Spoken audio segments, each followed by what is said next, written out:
President Joe Biden addresses America's original sin of slavery on his Angola visit. U.S. President remembers stolen men and women and children who were brought to our shores and lands American investment in this country. Tyrone Bowman Live, welcome to the program on tonight. According to The Guardian, the world news section of their paper, President Joe Biden addressed America's history of enslavement in a speech on Tuesday at Angola's National Museum of Slavery, calling it our nation's original sin, during a trip in which he also lauded recent U.S. investment in the region. We remember the stolen men and women and children who were brought to our shores in chains, subjected to unimaginable cruelty, Biden said as the sun set over the water behind him.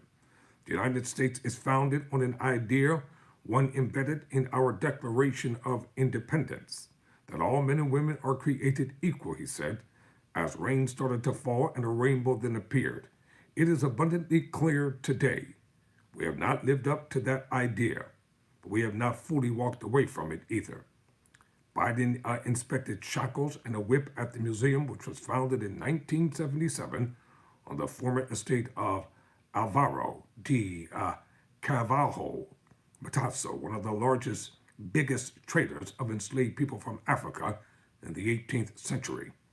Also on the site in the 17th century Capilla di Casa Grande, where enslaved people were forcibly baptized before being trafficked across the Atlantic. Now, what kind of BS is that? You're going to take a people, strip them of their culture, their language, their heritage, their identity, everything that made them human, and then you're going to try to baptize them into your religion. Like that is going to atone for the wickedness that you did. The first enslaved Africans to arrive in the United States were shipped to Hampton in the then British colony of Virginia from Angola in 1619. Almost a quarter of the 472,000 people forced into slavery in the United States came from the west and central region of Africa. That includes Angola, according to the Slave Voyages database. In the crowd watching Biden were siblings Wanda and Vincent Tucker and their cousin, Carlita Jones Cope, descendants of Isabella and Antonio, two of those first Africans to be forcibly taken to America. The U.S. announced a grant of $229,000 to support the museum's restoration and conservation on Monday, the day Biden landed in Angola, noting, today there are nearly 12 million Americans of Angolan descent.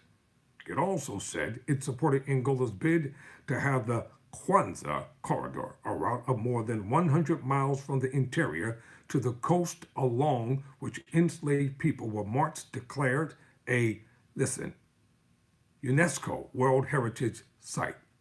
Listen, ladies and gentlemen, never forget our history. Stay woke. It doesn't matter how many times MAGA tries to erase history, how many times they can call the president-elect's name like he's Jesus Christ or Almighty Jehovah, Yahweh himself. Never forget who you are.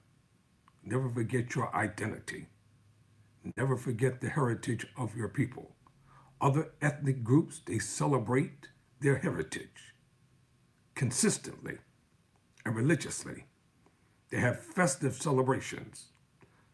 And we as a people, we are so inclined to forget who we are and forget the battles that our ancestors have fought. We are so quick to forget about the awful stain on this nation, the blood of our ancestors. Never forget who you are. Do like I do. Research and study for yourself. And in closing, I'll put it this way. Portugal's history of enslaving Africans has also come under more scrutiny in recent years. Portugal started to colonize Angola in 1575, when Pablo Diaz de Narvaez established a fortified settlement of Luanda south of the Kwanza River with 100 families and 400 soldiers. Luanda is now Angola's capital city. Portugal enslaved almost 6 million Africans. Almost half of all the people trafficked to the American and more than any other European nation. In April, Portugal's president, Marcelo Rebelo de Sousa, said the country was responsible for crimes committed during its colonial rule, including slavery. He suggested reparations were needed, prompting a backlash from Portugal's right-wing parties. Of course they're going to oppose it. Here in America, they're talking about reparations for white people. Are you serious? Reparations for white people in America.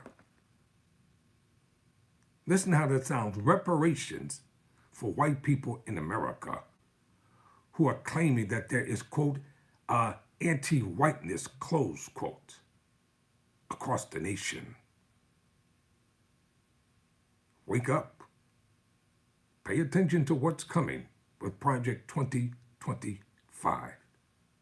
And all of you Latinos and all of you people who hate black people and all of y'all that hate Vice President Kamala Harris, you all bought into the ideology of MAGAism, and you deliberately and systematically voted for him.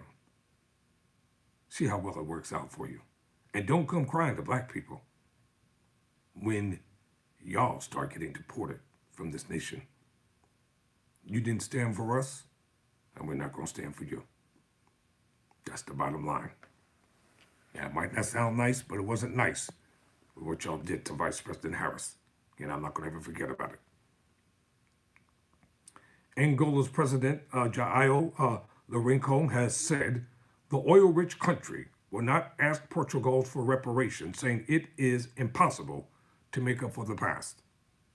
On Wednesday, Biden is scheduled to visit the port of Lobito, where he is expected to tout $4 billion of investment pledges by Western governments and companies in upgraded and new rail and port infrastructure. The so-called Lobito Corridor is intended to transport minerals needed for batteries and electric cars from the Democratic Republic of the Congo and Zambia to the rest of the world via Angola.